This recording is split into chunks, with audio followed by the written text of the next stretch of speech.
On today's show, we're going to be talking about Airbnb. This is a topic I get asked about quite often, and there's a lot of buzz in the real estate industry about Airbnb. And so what I want to drill down deeply with our guest is Airbnb, is it a way to cash flow or is it just covering expenses? Is it worth it to become a vacation rental investment owner? One of the interesting things about this, though, is that it's really hard to find a guest to come on and talk about Airbnb. And I think it's because they want to limit the competition. People don't want to know how great Airbnb is. They don't want to put this secret out there. And I recently stayed at an Airbnb on Smith Lake in Cullman, Alabama, and was, hosted by a Superhost through Airbnb. And she agreed to come on the show. I did bribe her with some aerial photos of her home and being able to plug her vacation rentals on the show. But I think you're really going to find this information impactful. So take a listen and let us know what you think. Ready? Ready to rock and roll? Is that action? All right. Okay. That's right. All right. Absolutely. Go. Go. Hello, everybody. It's Jason Will with Go. This is a real estate podcast. But we talk about leadership, personal growth, and becoming the best version of yourself. Leadership, check 1, 2, check 1, 2. Growth, best version of yourself. Go. So this is a real estate podcast. Welcome to the Agent 251 podcast. I'm your host, Jason Will. I'm joined this morning by Miss Liz. Liz, good morning. Good morning. How are you? I'm good. This is your first podcast? Actually, yes. Awesome. Well, I really appreciate you joining us. For our audience, just so they know, we're going to be talking about Airbnb this morning. There's a lot of buzz in the industry right now about Airbnb. If I were to post just the Airbnb logo on, our Facebook and social media channels and ask our target audience, who is interested in Airbnb, who would be interested in Airbnb workshop, you would see tons of engagement. But I've had a hard time getting somebody on to talk about it, and I stayed at your property on Smith Lake and had a wonderful experience. I thought, I wonder if Miss Liz would go on my show and talk about Airbnb. So you're providing a lot of value this morning, and I really appreciate you making time to come on.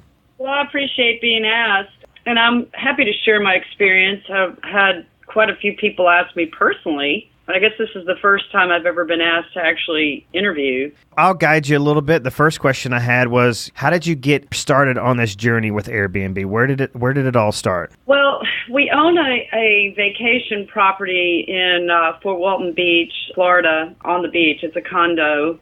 We always wanted to buy there. It was kind of a place where we went with family and just loved it for many years. And then, about 12, 13 years ago, my husband and I just took the plunge and said, let's just buy one. We started thinking about possibly getting another vacation home on the lake.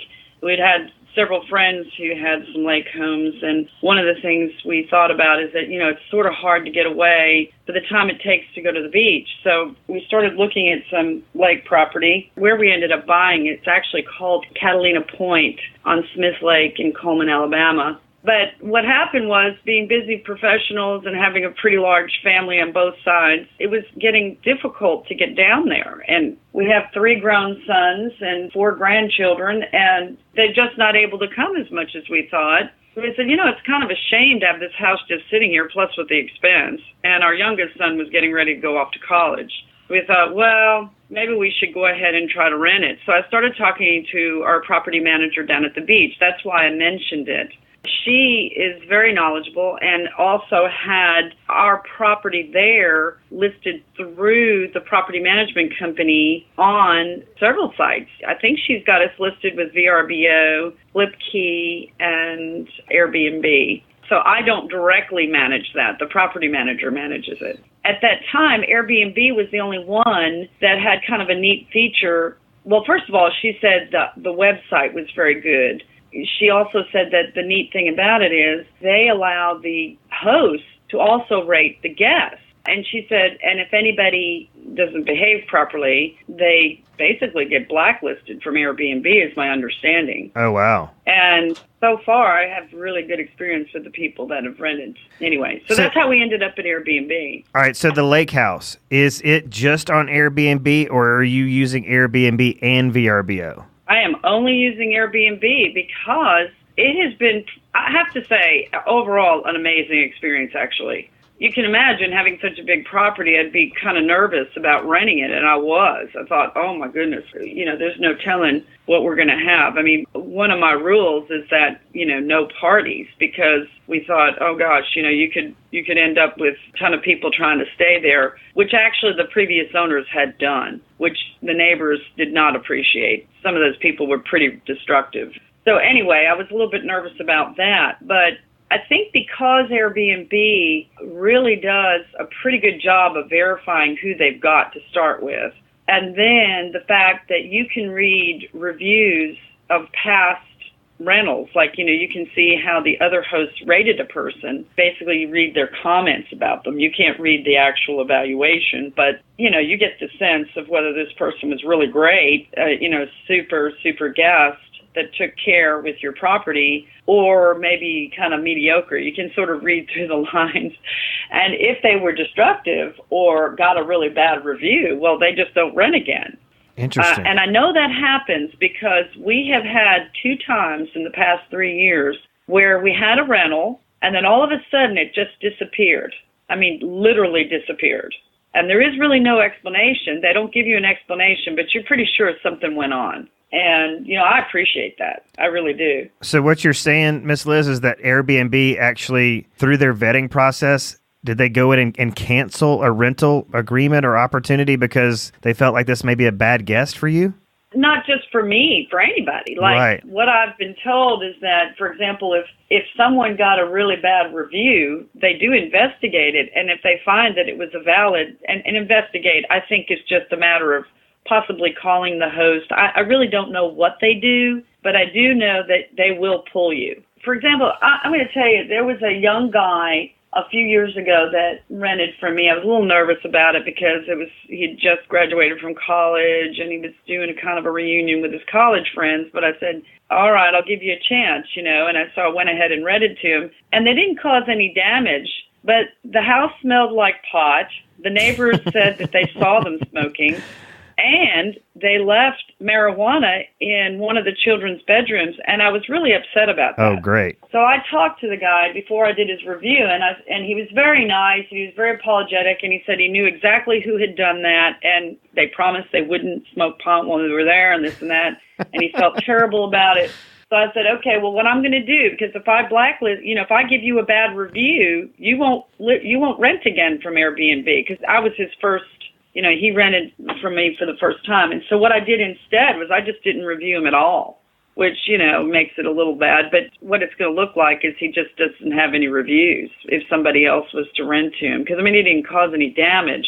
But my husband and I have government clearances, so we didn't appreciate that at all. And our neighbors certainly didn't appreciate it. So, I just didn't give him a bad review. Had he caused any damage, I definitely would have. Well, this is interesting. I didn't realize all this. I'm told about Airbnb is that you are insured up to $1 million for damage.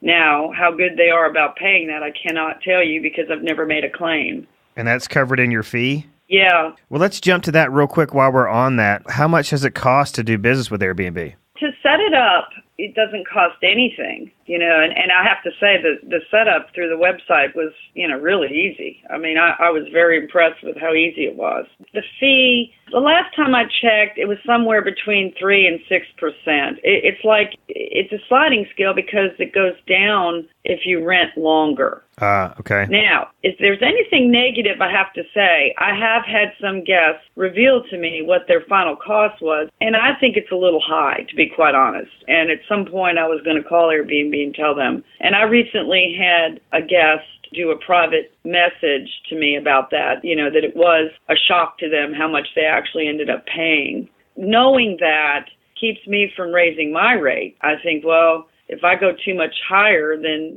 folks aren't going to rent, Yeah, that's a good point. And before we were going on to the cost portion of this, you were talking about the engagement that happens that, Airbnb has a really good app, but there's so much engagement between the host and the vacation renter, that to me, that's really, really attractive for instance, we were messaging back and forth, and I was like, where's the nearest grocery store? And, I had questions about where I could rent a boat. And, if I'm doing VRBO, I'm sure I could experience that level of engagement. And I've done both. I've done Airbnb and VRBO, but it just seems like Airbnb is just a much more open platform for that engagement. So you actually like that experience? I do. I think that is super attractive that there's just this open line of communication. Is that something that as a host you feel like is a positive, or is that a problem for you that there's just such an open engagement?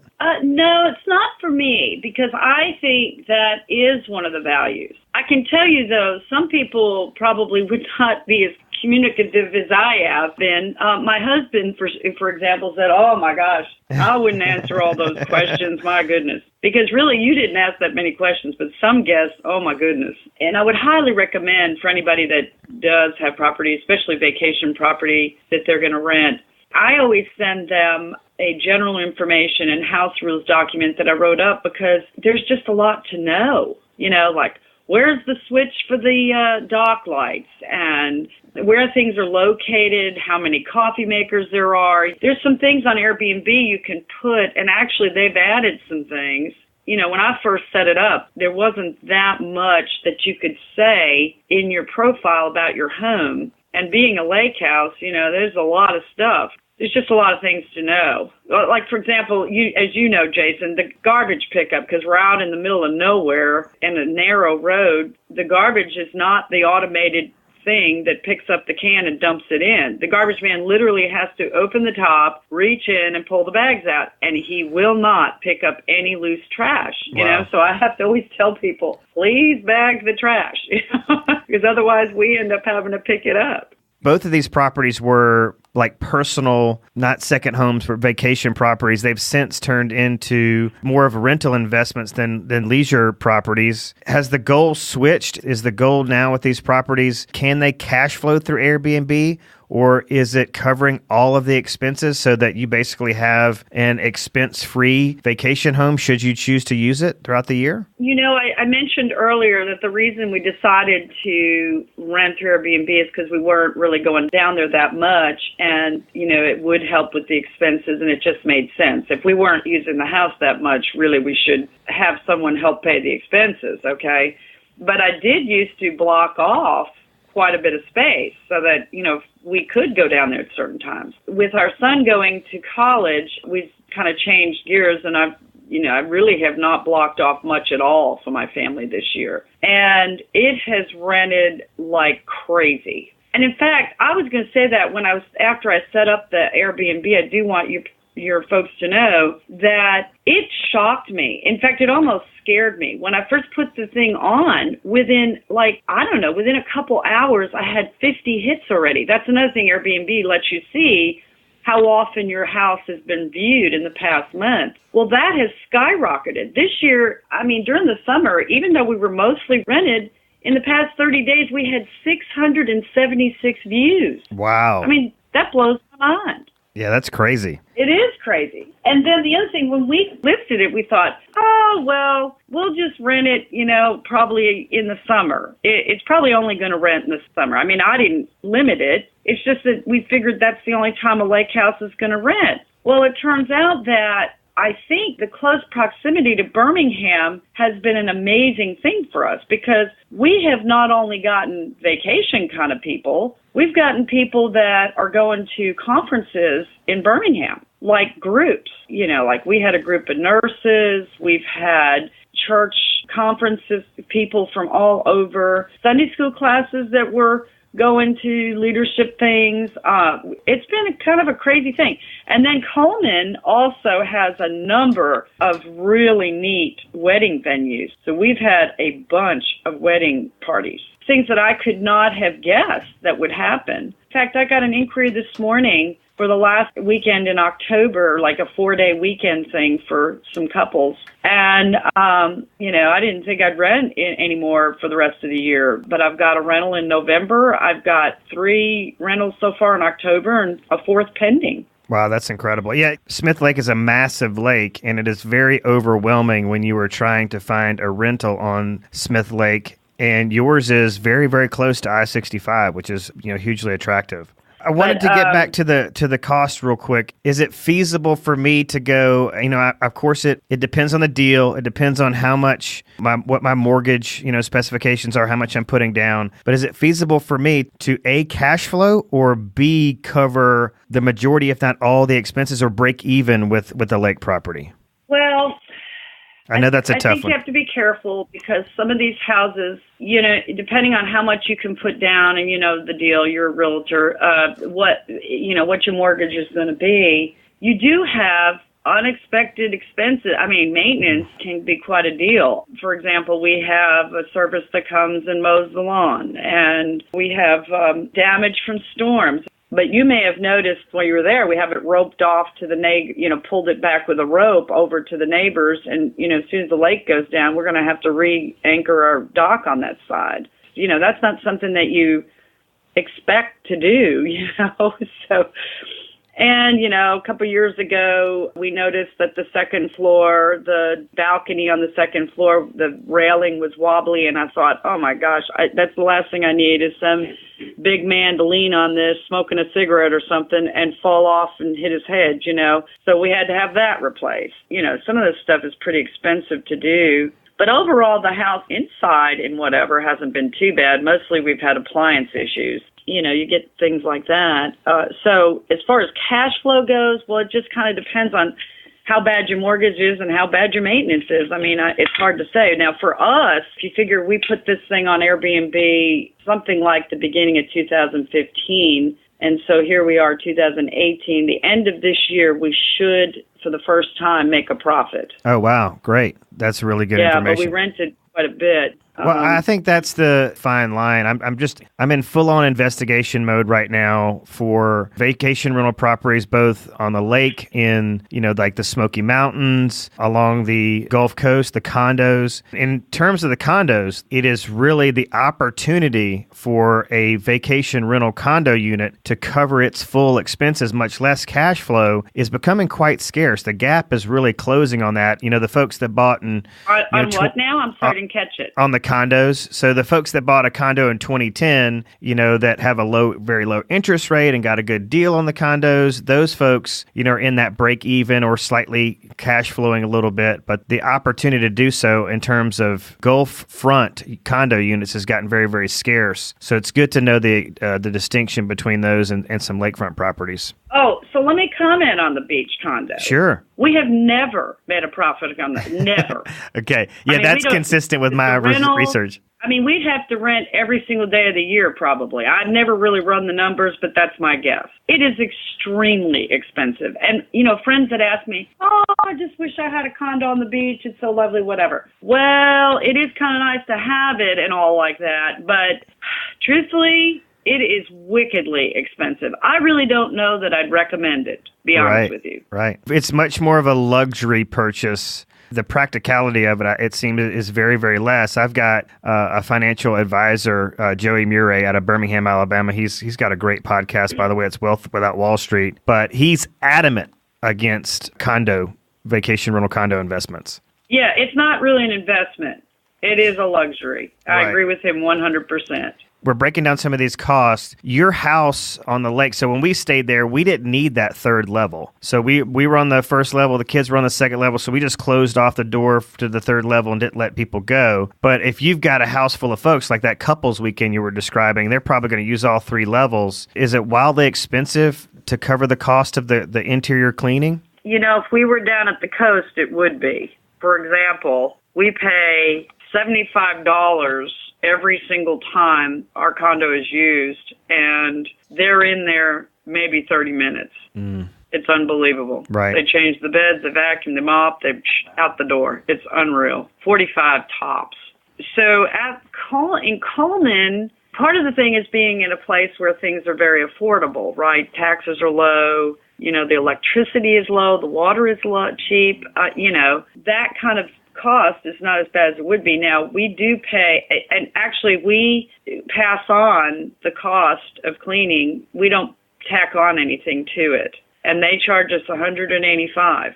compare that to the condo, okay? You know, when you think about the time, I mean, they're usually there at the house. Two people are there at least 3 hours or more, depending on how bad it is. That's what I was thinking. Because every bed has, well, now, in your case, you didn't use the beds. They only changed the beds that need to be changed, so that saves a little bit of time. But they still have to vacuum, mop. You just have to. And at least, well, some hosts may not, but that's one of the reasons I'm Superhost, because my people are giving me 5 stars on things like cleanliness, you know, and it's because I don't cut corners, because I expect a lot. Like if I go to rent a place, the first thing that's going to turn me off is if I see dirt. And say, well, you know, you couldn't clean this place for me. I'm renting this place. It should be clean. We spend a lot of time cleaning the bathrooms and the kitchen. I said that's where they've got to focus. But, you know, that's a lot of square footage to vacuum and mop and dust, and they do that every single time.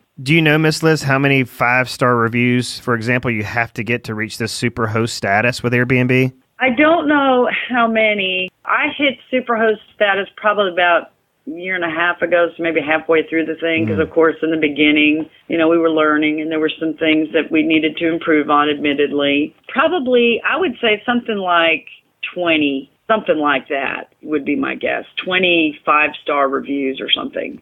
Well, and I'm also business status. I made business status also around the same time, actually, because they had sent me an email and said, hey, if you do these things, you could be business class. And so what it was is putting hair dryers in every bathroom and having toiletries out, you know, shampoo, conditioner, and soap. And I also put lotion and shower gel, and then having smoke alarms, and I don't know, there were a couple of minor other things. But that's what you have to have to have the business class.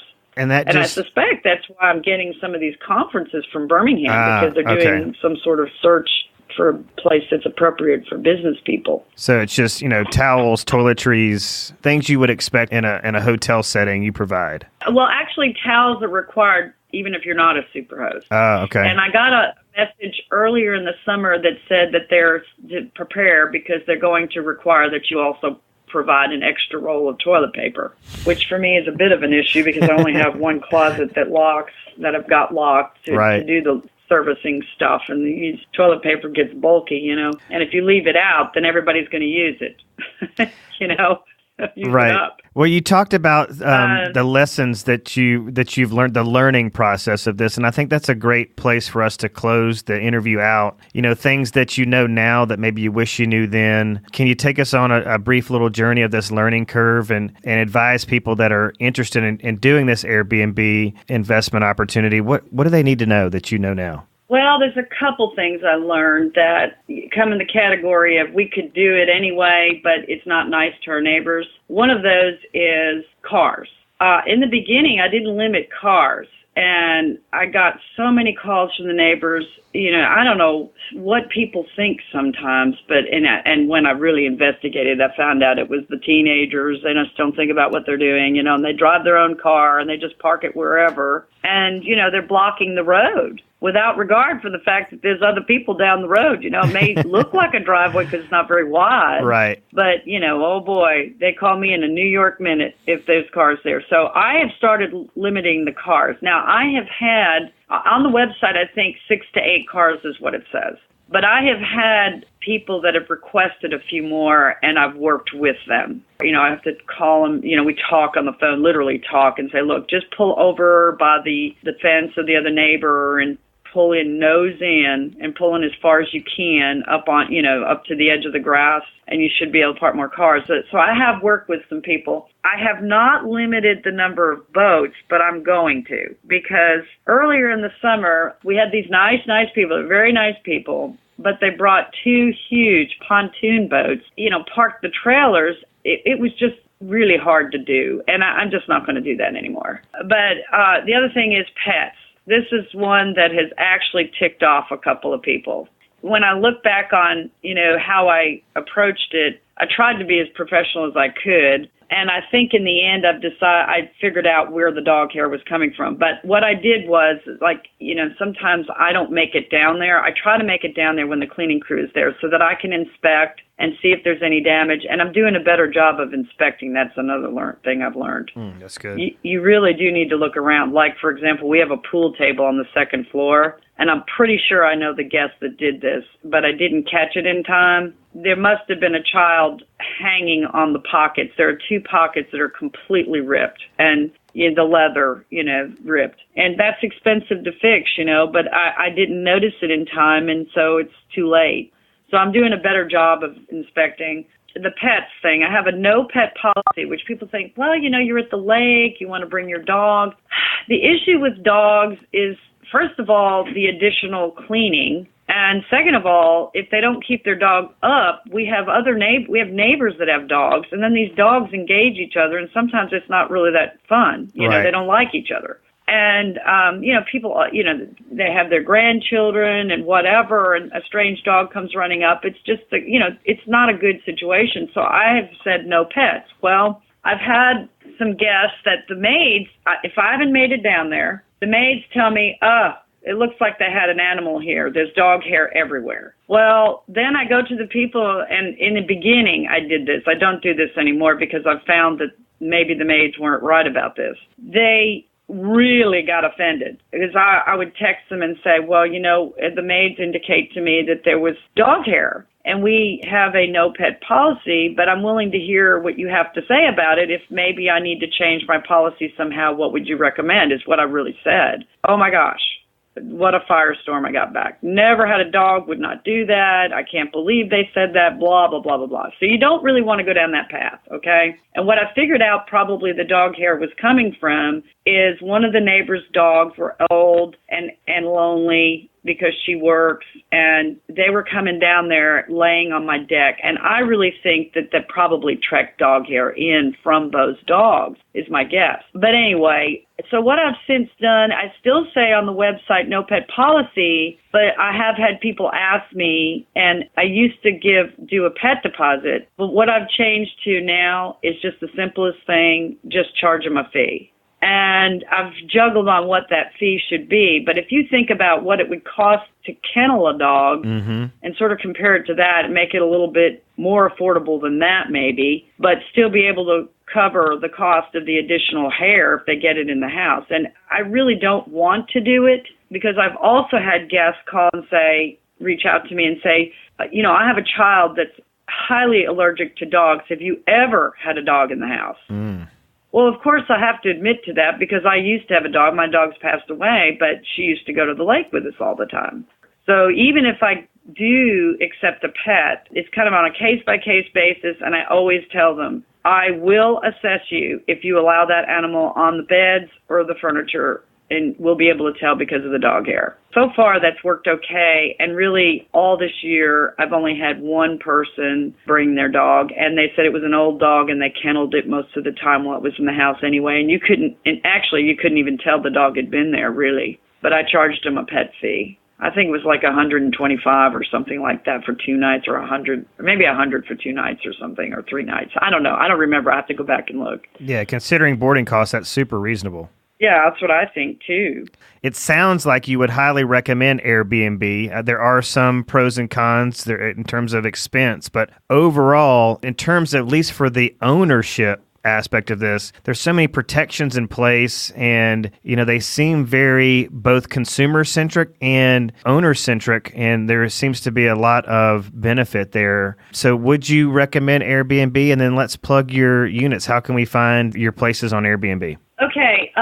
First of all, yes, I would recommend Airbnb. And as I stated earlier, the only negative is really, I think they may be possibly charging too much. And I did mention, they have a feature on the website where they look at what you're posting on the calendar. You can put the value, the nightly fee on the calendar, and I do change that at holidays. I put it a different rate at holidays and things like that, and weekends. But they always recommend it a lot lower, and in some cases, ridiculous amounts. Like, I am never going to rent my lake house for $175 a night. Never. I mean, it's just not even worth it to me. Right. My advice is, if it's renting, don't worry about it. If it's not renting, then lower the rate a little bit. That's but good. I really just felt like they were out of touch with what the market would bear in that area. And how you get to my place, Airbnb, you do a search for Cullman, Alabama, Cullman, Alabama. We come up, I think, on the first page probably. I haven't looked in a while. And it's called Beach House on the Lake. The beach condo, the name of the condominium where it is a place called El Matador. It's on Okaloosa Island in Fort Walton Beach. The wonderful thing about it is right next to the Air Force Base property, where all they have on it is a satellite. There's no buildings of any kind, and it's 15 miles of pristine, just beautiful beach. Nothing, and it's so private, it's unbelievable. El Matador is a really cool place. The reason I picked it years ago is because it was the only place down there in that area where I like to go that was gated, and I had small children, and a lot of times I had to go by myself, and I wanted someplace that was safe. You know, it's gated, the security guard walks around, and it's just a lot of families. It's very family-oriented. It's very, very nice.